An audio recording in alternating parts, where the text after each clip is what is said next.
Muito bem, pessoal, vamos começar mais um vídeo extremamente importante. Hoje eu queria trazer o vídeo para vocês falando um pouquinho das incertezas que a gente vai ter nesse ano. Como vocês sabem, 2026, estou gravando esse vídeo aqui em março, a gente sabe que mais ou menos ali no começo de outubro e novembro nós temos o cenário das eleições chegando. É natural pensar que quando a gente tem eleição, falando até de histórico hoje do nosso país, nós vislumbramos num primeiro momento a questão de volatilidade do mercado. Poxa, como que vai ser essa corrida presidencial? Qual é a postura de governo que estará inserida nos próximos 4 anos e qual que também é a identidade desse governo com respeito ao controle dos gastos públicos? Essas são as principais perguntas que o mercado financeiro, de forma geral, e o mercado de capitais faz com respeito às suas provisões e também perspectivas. Dito esses pontos, o que a gente aqui, investidor, pessoa física, sardinha, minoritário, tem que fazer? Como eu sempre falo aqui para vocês, quando a gente tem um ano de imprevisibilidade, de muita volatilidade, que é esse ano de 2026, haja visto que a gente já viu no começo desse ano as posturas dos tarifaços do Trump, a gente está vendo a guerra agora contra o Irã, enfim, outros acontecimentos que estão norteando toda a questão mundial, aqui no Brasil a gente também tem que tomar cuidado. Qual que é o ponto aqui? Toda vez, pessoal, que a gente está inserido em um cenário de volatilidade nos próximos meses, nós temos que nos preparar e fazer o feijão com arroz bem feito. O que é o feijão com arroz bem feito, Lino? Que você sempre fala aqui. Pessoal, é a gente fazer o básico bem feito. Ou seja, quando a gente está olhando a nossa carteira de investimentos ali sempre,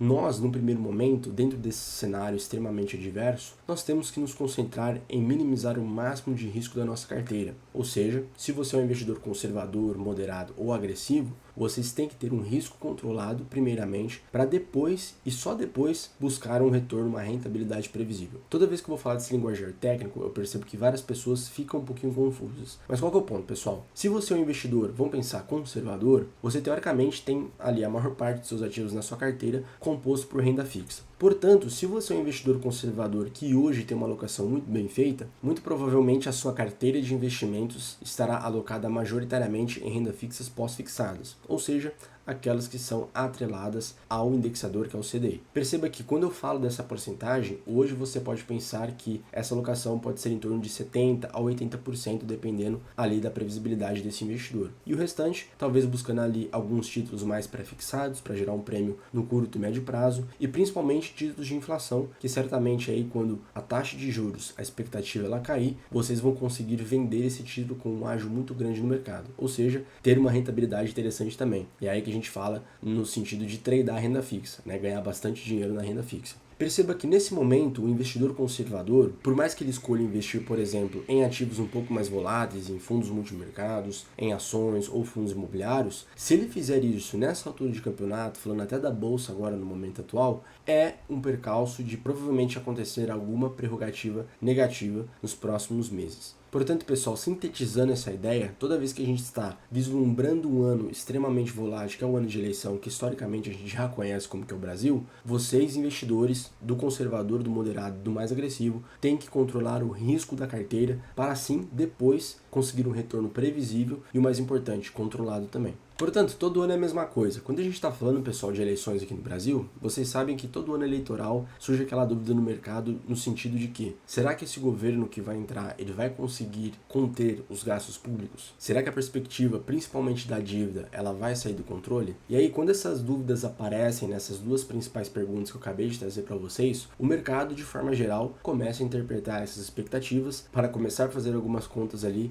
e certamente movimentar. Quando eu falo de mercado, pessoal, eu acho interessante aqui debater isso com vocês. Tem muita gente que tem dúvida, poxa, Lino, quem que é o mercado toda vez que você fala nos vídeos? Pessoal, o mercado a gente conhece como sendo as entidades institucionais. Quais são elas? Os grandes bancos do nosso país, fundos de pensão, tanto aqui quanto lá fora também, né, que tem, assim, bilhões e bilhões de reais investidos aqui no nosso país, e também outras entidades financeiras que a gente conhece, tendo uma magnitude muito relevante. Por que eles são o mercado? Porque pelo nível e volume de dinheiro que eles têm ali, certamente qualquer movimentação que eles fazem mexem com o mercado, né? Os famosos market makers que a gente conhece. Perceba que uma coisa é eu e mais 1000 pessoas comprando uma determinada ação como pessoa física, e uma coisa é um Itaú da vida, por exemplo, hoje, ir lá no home broker e comprar em nível de tesouraria, sei lá, talvez 500 milhões de ações de determinadas empresas aí na nossa bolsa, tá? Então perceba o volume. Toda vez que a gente fala de quem que é o mercado, Lino, são esses seres institucionais que governam, né, na verdade, toda a movimentação desse mercado.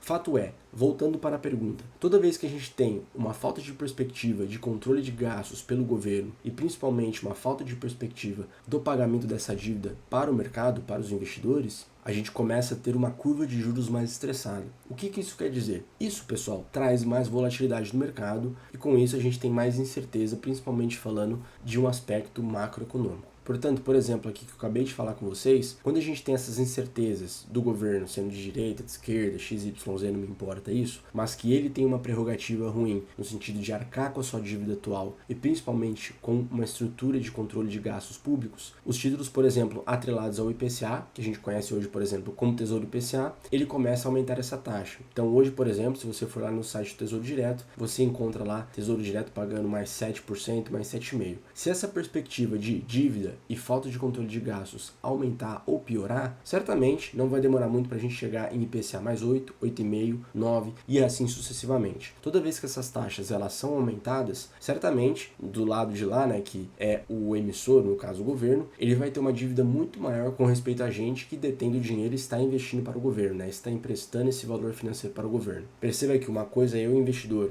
investir no Tesouro Direto R$1.000 a uma taxa de 10% ao ano, outra coisa é eu, investidor, investir os mesmos R$1.000 a uma taxa de 15% ao ano. Ou seja, o governo ele vai ter uma dívida muito maior para pagar para mim, tem, no caso, esse valor financeiro como investimento. Então perceba que toda vez que existe uma prerrogativa negativa na resposta dessas duas perguntas, o mercado fica mais volátil e certamente em contrapartida nós também temos oportunidades ali para aproveitar já que a gente detém de investimentos ou valores financeiros. Dito isso, o que o mercado realmente teme é a questão do gasto público descontrolado. Se isso ocorre de fato, pessoal, e a gente já contemplou nos meses anteriores com o governo do Lula apresentando essa prerrogativa de gastos descontrolados, a gente tem a taxa de juros subindo, a perspectiva se deteriorando e com certeza isso trazendo mais inflação aqui para o nosso país. Lembre-se que, por exemplo, como a gente está hoje na taxa Selic a 15%, nós não estamos nessa taxa Selic à toa. Essa taxa Selic a 15%, mediante a prerrogativa do Banco Central, ela só está nesse nível histórico e altíssimo, né, nos últimos meses, porque a inflação ela está alta, simples assim. A taxa de juros é uma ferramenta de política monetária ali por meio do Banco Central para controlar a inflação. Se a taxa de juros hoje está em 15% e está altíssima, é porque a inflação está alta. Dito isso, e além disso, mesmo tendo um controle ali da política monetária por meio da taxa de juros, taxa Selic, para controlar essa inflação, se o governo não tiver, independente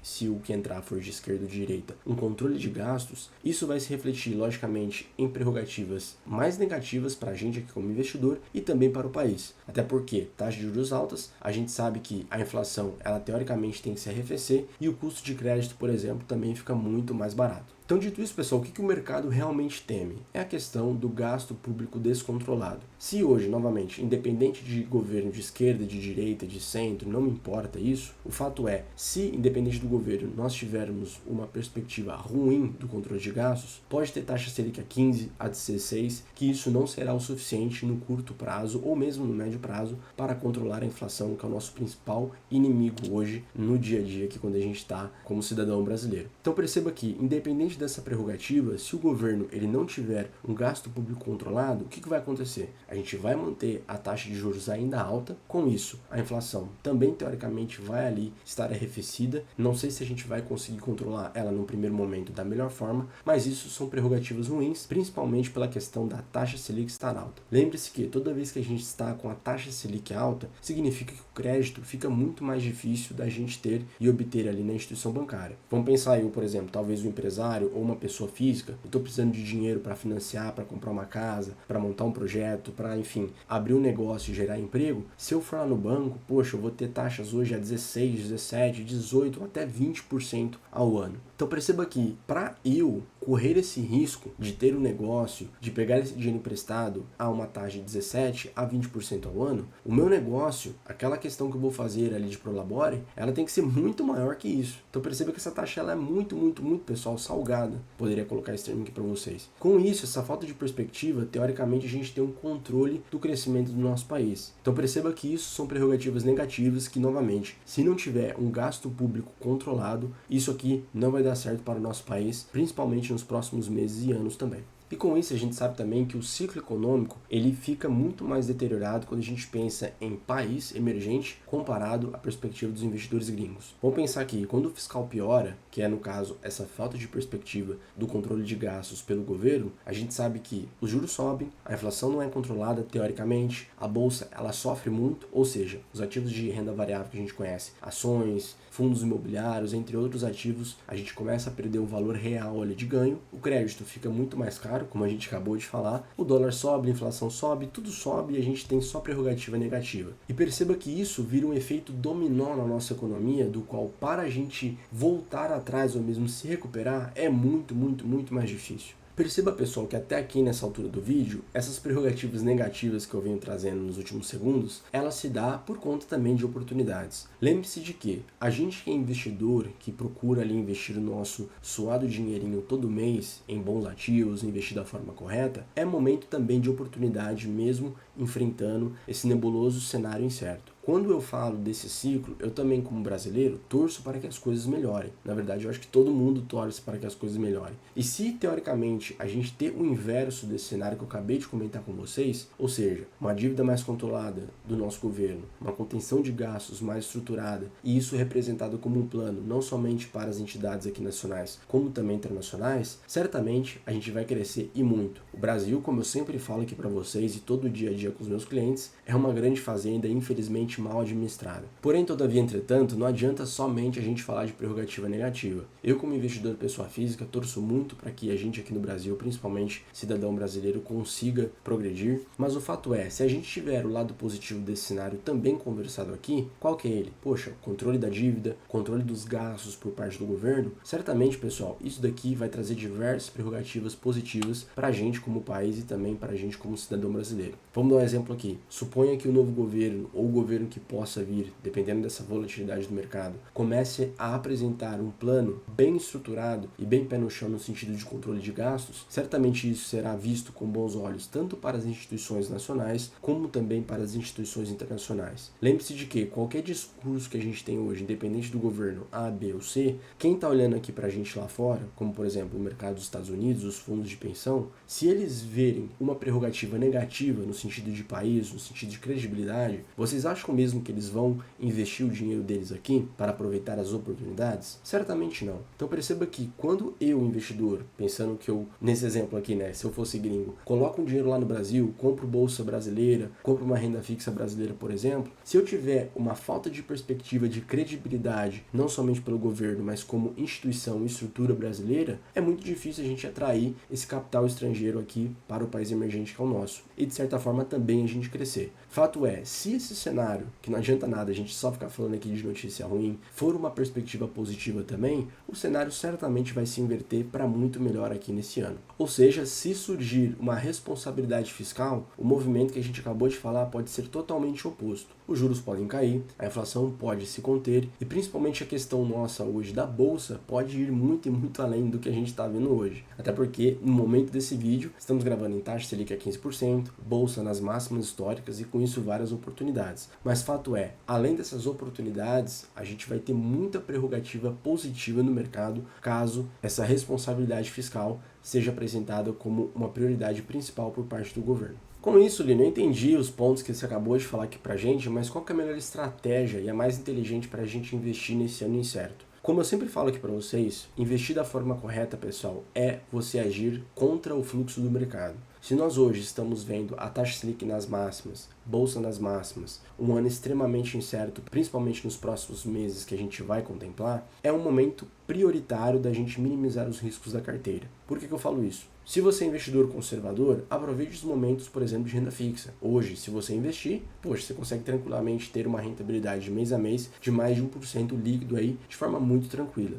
E você que é um investidor, por exemplo, de renda variável, mesmo nessa prerrogativa de bolsa nas máximas históricas, é o momento de fazer aquela reserva de oportunidade com seus aportes mensais para que, caso ocorra alguma prerrogativa negativa do mercado no sentido de queda, poxa, a bolsa, por exemplo, nos próximos meses, mesmo indo muito bem agora, pode fechar em menos 15, menos 20, pode ter circuit break, e dependente do cenário, você vai aproveitar essas oportunidades. Perceba que então, que independente do seu perfil conservador, moderado ou agressivo de investidor, você sempre vai ter ter uma prerrogativa de aproveitar esses momentos do mercado, até porque a gente não pensa, pessoal, em investimentos que a gente faz ali na hora e esquece para o futuro. Não, tem que ter uma gestão ativa. Essa gestão ativa, como eu sempre falo aqui para vocês, nós fazemos por conta de um planejamento financeiro muito bem alinhado e estruturado com a carteira de investimentos. Poxa, quanto que eu posso aportar mês a mês dentro do meu planejamento e da minha condição de vida? Dito isso, esse aporte mês a mês, ele vai se construindo também com as oportunidades do momento. Então perceba que nesse momento que a gente está hoje, mesmo falando de máxima histórica do Ibovespa e também da taxa Selic, é também momento de oportunidade para a gente, primeiro, minimizar risco e o segundo, aproveitar, por exemplo, outros ativos que a gente pode certamente alocar no momento atual. Então perceba que sempre existe algum ativo interessante para a gente aproveitar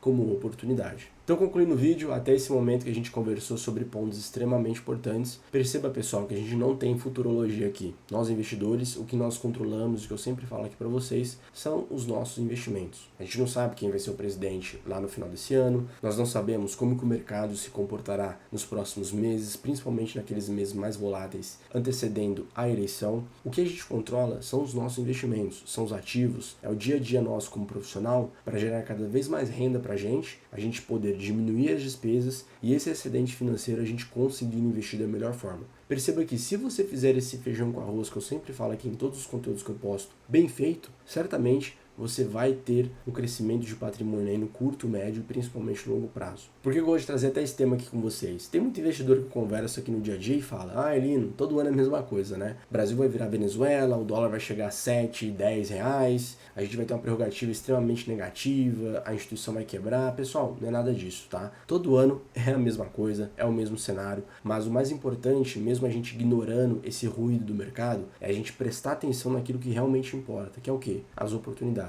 Eu, como investidor, novamente, eu não vou ficar nem aí com respeito às notícias, com respeito às prerrogativas de qual governo vai ser, como o mercado está reagindo com isso. Eu vou olhar friamente, de forma racional, o mercado, principalmente como profissional de investimentos, para falar, olha, de acordo com esse cenário que a gente tem hoje e vendo uma perspectiva XYZ, quais são as oportunidades que a gente pode aproveitar aqui para rentabilizar ao máximo caso esse cenário possa virar mais para frente. Abrindo parênteses aqui, perceba que a bolsa foi exatamente essa mesma prerrogativa, pessoal. Eu, como investidor de bolsa de renda variável também, na maior parte do meu portfólio pessoal, quantas vezes a gente ficou ali levando porrada da renda fixa nos últimos anos? Perceba que com essa máxima do Ibovespa recentemente, nós superamos e muito os investidores da renda fixa, né, os investidores conservadores, dentro dessa questão de rentabilidade. Mas fato é, se a bolsa cair essa semana, menos 20, menos 30, correr circuit break, eu não vou ficar feliz ali, logicamente, no primeiro momento, mas eu sei que depois de alguns segundos depois eu vou estar muito mais feliz porque eu vou estar aproveitando essas oportunidades. E esses ativos, pessoal, independente do cenário pessimista ou otimista de mercado, eles voltam para o seu preço justo, para o preço de tela que a gente conhece. Então perceba aqui, tanto para essa questão mais de investidor agressivo, como também para os investidores conservadores, as oportunidades elas são alinhadas para os investidores que, primeiro, agem contra o fluxo do mercado